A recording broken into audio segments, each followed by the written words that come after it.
don't start reading a book at chapter 3. It makes no sense. And that's what people are doing when they do that. They've missed all the first bit. They start at chapter 3. They finish at chapter 7 when there's actually 10 chapters in the book. Nobody does that when they're reading a book. Don't do it when you're doing a training thing. So right from the beginning, you have to start with the end in mind. That, we've all talked about that for many years. Well, it's been around since Socrates' day, quite frankly, that thinking. We need to think, what's the change that we want to generate here, rather than what do we want to deliver in terms of learning or training. Yeah. What is the change that we want to deliver? And in order for that change to happen, people are going to have to do things differently.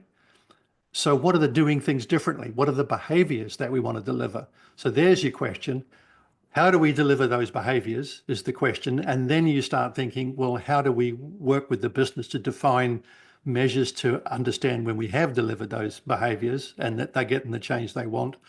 And then given that someone maybe has made that change from where they were to that new behavior, how did they do that? What steps did they go through?